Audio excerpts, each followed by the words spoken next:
Budget में क्या सस्ता और क्या महंगा, वित्त मंत्री ने किसको क्या दिया।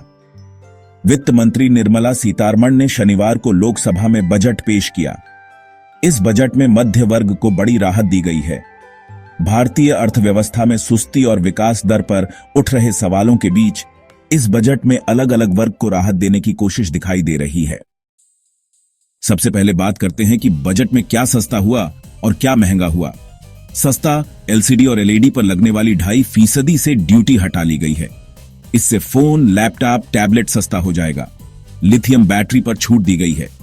इसके कारण इलेक्ट्रिक कार, बाइक और मोबाइल फोन सस्ते हो जाएंगे। बजट में PCBA parts, camera module, connector, wired headset के रॉ मटेरियल, माइक्रोफोन और receiver, USB cable, fingerprint reader, mobile phone sensor की कस्टम ड्यूटी को खत्म कर दिया गया है। इसके साथ ही बीमा क्षेत्र में 100% निवेश की छूट से बीमा प्रीमियम में भी कमी आ सकती है। कपड़ा और चमड़ा उत्पाद भी सस्ते हुए हैं। महंगा interactive display panel, complete build पर लगने वाली इंपोर्ट ड्यूटी को 10% से बढ़ाकर 20% कर दिया गया है। इससे प्रीमियम स्मार्ट डिस्प्ले महंगे हो जाएंगे। आइए नजर डालते हैं कुछ खास क्षेत्रों पर जिन्हें इस बजट में प्रमुखता मिली है। किसानों को क्या मिला। वित्त मंत्री निर्मला सीतारमण ने अपना बजट पेश करते हुए किसान क्रेडिट कार्ड पर मिलने वाले लोन की सीमा 3 लाख से बढ़ाकर 5 लाख रुपए कर दी है। इससे किसानों को कृषि कार्य को समय से करने में काफी फायदा होगा। इससे 7 करोड़ 70 लाख किसानों को लाभ होने का अनुमान जताया गया है। वहीं खाद का उत्पादन बढ़ाने के लिए पूर्वोत्तर में खाद का नया कारखाना खोलने की बात कही है। इसके साथ ही दलहन और तिलहन के उत्पादन के लिए योजना बनाई गई है, जिससे कि दलहन के क्षेत्र में आत्मनिर्भर बना जा सके। दलहन के अंतर्गत तुअर, उड़द और मसूर की दाल का उत्पादन किया जाएगा। बिहार में मखाना बोर्ड बनाया जाएगा।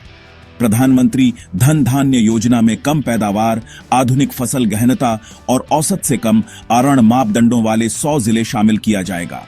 इससे करीब 1 करोड़ 70 लाख किसानों को फायदा होगा। फल और सब्जियों के उत्पादन के लिए भी प्रावधान किए गए हैं। महिला वित्त मंत्री निर्मला सीतारमण ने बजट में महिलाओं के लिए सक्षम आंगनवाड़ी पोषण 2.0 योजना पेश की है। इसके अंतर्गत जरूरत के अनुसार बजट देने की बात कही गई है। उन्होंने कहा है कि इस योजना के अंतर्गत 8 करोड़ बच्चों को सीधा लाभ मिलेगा। इसके साथ ही 1 करोड़ से अधिक गर्भवती महिलाओं को लाभ मिलेगा। इस योजना में लड़कियों के पोषण का विशेष ख्याल रखा गया है। वित्त मंत्री निर्मला सीतारमण ने बजट में वरिष्ठ नागरिकों की वित्तीय स्वतंत्रता का विशेष ख्याल रखा है। इसके अंतर्गत ब्याज में टैक्स छूट बढ़ाते हुए 1 लाख रुपए तक कर दिया है। पहले यह 50,000 रुपए थी। युवाओं के लिए क्या। असंगठित क्षेत्र में काम कर रहे युवाओं की तरफ भी वित्त मंत्री निर्मला सीतारमण ने ध्यान दिया है। इसके अंतर्गत गिग वर्कर्स, इसमें डिलीवरी का काम करने वाले लोग भी शामिल हैं, के रूप में काम कर रहे युवाओं को श्रम पोर्टल पर पंजीकरण कराने पर पहचान पत्र दिया जाएगा। इसके साथ ही पीएम जन आरोग्य बीमा योजना के अंतर्गत स्वास्थ्य बीमा भी दिया जाएगा। उड़ान योजना और पर्यटन विकास योजना में भी युवाओं के लिए रोजगार के नए रास्ते खुलने की बात कही गई है। पोस्ट मित्र के रूप में भी युवाओं को जोड़ा जाएगा। स्टार्टअप के लिए लोन सीमा को बढ़ाकर अब 20 करोड़ रुपए कर दिया गया है। यह अब तक 10 करोड़ रुपए था। यह 27 अलग अलग क्षेत्रों में दिया जाएगा। बीमारों को राहत। वित्त मंत्री निर्मला सीतारमण ने दवा और इलाज के चक्र में उलझे लोगों को बड़ी राहत दी है।